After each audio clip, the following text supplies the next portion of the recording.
Hello everyone. So in this video I am going to start the dermatology topic. So first topic we are going to cover the layers of the epidermis.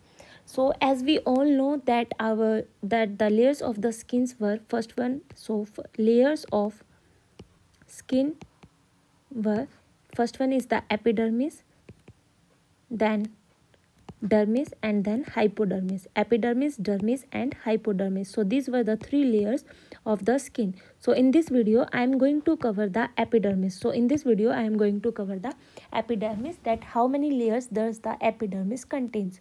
So before going to that topic, I want to tell you some introductory part of the skin. So uh, our as the weight of the skin is, so weight of the skin is 4 to 5 kg. Please remember it, that the weight of skin is 4 to 5 kg. And the area covered by skin is, so area covered by skin is 1.7 square meter per area.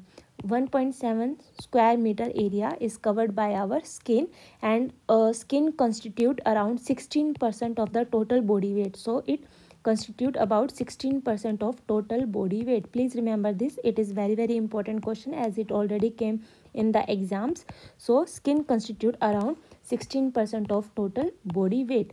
So now the layers of the epidermis. So here, as I already show you, the layers were stratum corneum, lucidium, granulosum, spinosum, basale. So these were the layers of the epidermis. So now how we remember the layers of the epidermis? So for this way I have one mnemonic, that is college bus. That is college bus. So as we write college, we can also write like this, CLG, college, and bus we can reverse the bus, BS as SB. We can reverse it like bus. In short we write B as bus. So as we revert it, so it looks like S and B. So these were the layers of the epidermis, CL, college, bus. For the college bus we have for the epidermis we have the mnemonic, that is college bus. So C stands for stratum corneum. So C stands for stratum corneum. Stratum corneum. L stands for stratum lucidium.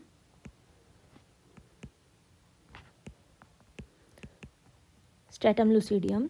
G stands for stratum granulosum. Granulosum. S stands for stratum spinosum. Stratum spinosum. And B stands for stratum basale. So these were the layers of the epidermis, college bus, stratum corneum, lucidium, granulosum, spinosum, and basale. So these were the layers of the epidermis. Now let's learn one by one all the layers. So first I am going to cover the stratum corneum. So first one is stratum corneum. First see the stratum corneum. As we see here, these were looking like a flat cells. So stratum corneum looks like a flat cells. Flat cells were seen, stratum corneum, and there is no nucleus is present in these cells. There is no nucleus is present, means they are anucleated, means no nucleus is there in stratum corneum, and they were fully keratinized. They were fully keratinized. So this is about the stratum corneum. Now move to the stratum lucidium. As we see here, this is a stratum lucidium. So in the stratum lucidum, we see that these were the translucent layer, means they contain the iodine granules. So please remember that stratum lucidium is the translucent layer. Translucent layer. And it contains the iodine granules. So this is important question, that iodine granules were present in the which layer of the epidermis. So iodine granules is present in the stratum lucidium layer. So iodine granule is present in the stratum lucidium layer. Now after the stratum lucidium, now at which place stratum lucidium is present? So for the example, so the example of stratum lucidium is that it is present at palms and soles. So the site of stratum lucidium is palms and soles. So this is about the stratum lucidium. After stratum lucidium we have the stratum granulosum, and stratum granulosum contain the stratum granulosum contains the granules. So as we see here, these reddish is the granules. So stratum granulosum contains the granules. So it contains the granules. So this one is the stratum granulosum, in which these small granules, as we see here, that these granules were present. So when in the image we see the granules were present, then it means it is a stratum granulosum. So now let's learn more about the stratum granulosum. So in the stratum granulosum,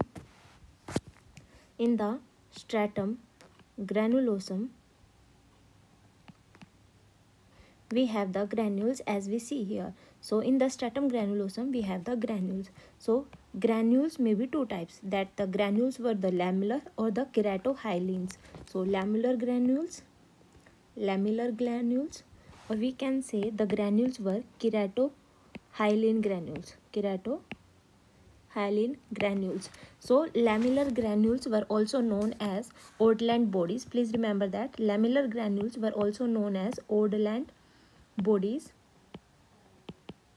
or we can say cementosomes, So the Ordland bodies, or we can say lamellar granules, and other one is the keratohyalines, and these were the basophilic. So keratohyalines were basophilic. So in this, when the profilagrine is cleaved, then in this two diseases were there. So in this filagrine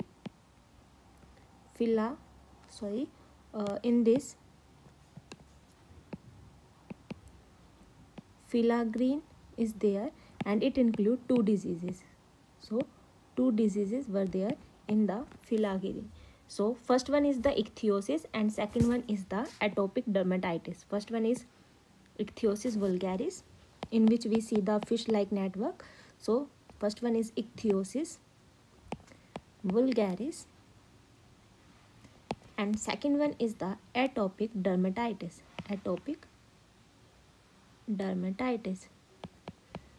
So ichthyosis vulgaris is the most common type. So it is the most common type. Please remember it, that it is most common type. And in ichthyosis vulgaris, as I told you, that in this we see the fish-like scales. So in this we see the fish-like scales, and in this profilagrine is cleaved into the filagrine component, and in the filagrine we have the two diseases. First one is the ichthyosis vulgaris and second one is the atopic dermatitis. Ichthyosis vulgaris is the most common disease of the filagrine.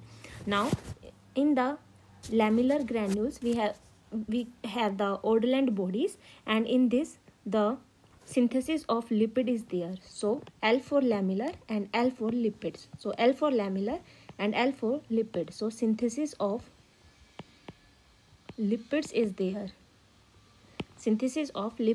there, and which act as a barrier function of the skin.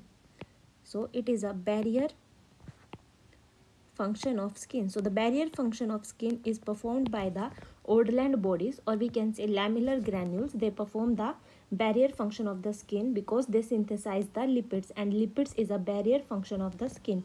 Please remember it. This is about the stratum granulosum, in which we contain the granules, and granules may be of two types. First one is the keratohyalin and second one is lamellar. In the lamellar, Ordland bodies were present which synthesize the lipid, and lipid act as a barrier function of our skin. So barrier function of skin is performed by our lipids. And in the keratohyalins we have the filagrine, and there were two diseases of the filagrine. First one is ichthyosis vulgaris and second one is atopic dermatitis. So this is the stratum granulosum. After the stratum granulosum, our fourth layer is the stratum spinosum. Fourth one is the stratum spinosum. As we see here, this one is a stratum spinosum. And it is the thickest layer. So it is a thickest layer of our skin. And in this, so it is a thickest layer of the epidermis, stratum spinosum. Now let's learn more about the stratum spinosum. So in the stratum spinosum,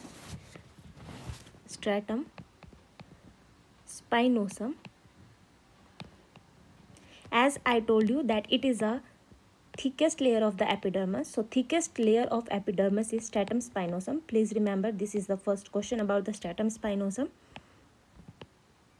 Thickest layer of epidermis. Now in this it contains the keratinocytes. So in this we have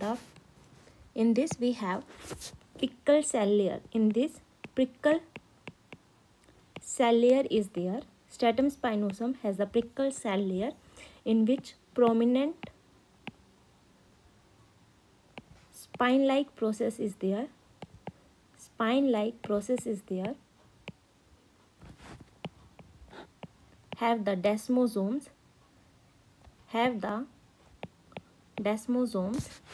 Which, what is the function of the desmosomes? So desmosomes, they connect the keratinocytes with each other. So they connect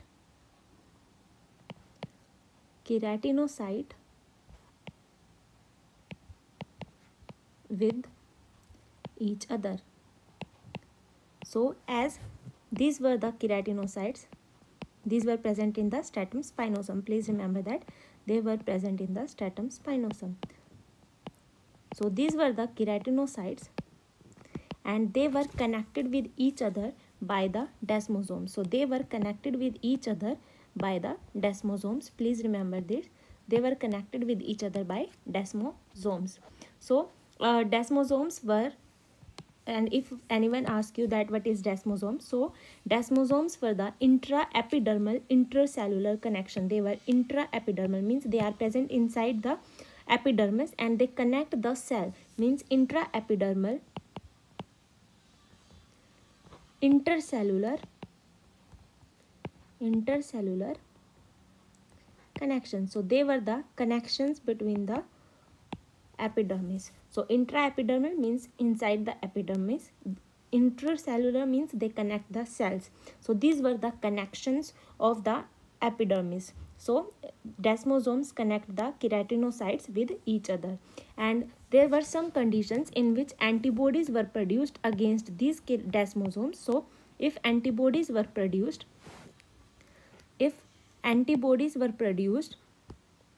against to the desmosomes, so antibodies to desmosomes were there, then a group of disease will occur, and which is known as pemphigus vulgaris, pemphigus group of disease. So in pemphigus group of disease, there is antibodies which is produced against the desmosomes, means the keratinocytes will not connect with each other because there is antibody produced against these desmosomes. Please remember this question. And after the stratum spinosum, we have the last layer, that is the fifth one, that is stratum basale. Stratum basale. So in the stratum basale, we also known as stratum germinatum, because stratum germinatum. So it is also known as stratum germinatum because in this Merkel cells and basal cells were present in the stratum germinatum, as I show you here. So this one is the stratum germinatum. Stratum basale, in which these melanocytes were also present and these Merkel cells were also present in the stratum basale. So this is all about the layer of the epidermis. And one more point that is also important, that stratum spinosum plus stratum basale means bus, as we reverse it, matlab stratum spinosum and stratum basale, these together were known as stratum malpighian. Please remember that stratum malpighian is a combination of stratum spinosum plus stratum basale, malpighian. So this is all about the layers of the epidermis, and I hope you all clear with it. So thank you. Bye bye.